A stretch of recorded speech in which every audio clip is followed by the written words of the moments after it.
In the mid-1970s, a local textile company needed soap to clean up its yarn and knitting machines. Charlie Sutherland came up with something better than anything else, and the employees had a funny way of letting him know. Everybody would swarm in there with the little milk jugs and take some home, and it was years before they realized why they were using so much before, and they said, "Our employees are robbing us blind. You need to open up an outlet store so they'll stop stealing it." The stuff in the vat became Charlie Soap, and this hardcore industrial cleaner had a softer side too. My kids grew up with it, and they took baths in it. We had our all-purpose cleaner. We'd put it in for bubble bath and just scrub them up, so whatever. Same thing you clean tires and engines with, and they were using for bubble bath. Sutherland sold it locally for a number of years. It was a small-scale operation, but people loved it because it just worked so well.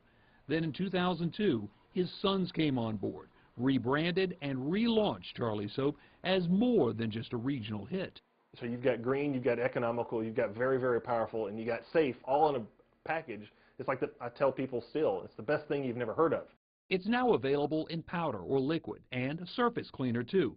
This local secret has become the #1 selling brand on Amazon. One thing that's kept them here all these years, being right next to the Mayo River, one of the cleanest waterways in America. That's pretty important if you're making soap. Charlie Sutherland developed his soap to clean up factories, not your socks and shirts. So years ago, he had much tougher environmental rules to follow. He was green before green was cool. But this is back in the 70s and the early 80s. Nobody cared in the consumer world.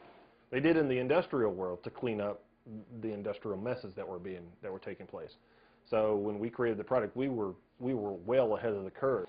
They've got a fan base that continues to grow because no matter how big your house is, how expensive your car is, you still got to do the laundry. It's still down to the nitty-gritty. You got to get your underwear clean.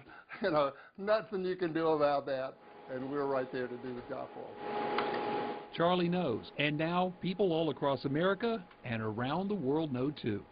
In Rockingham County, Brad Jones, Fox 8 News.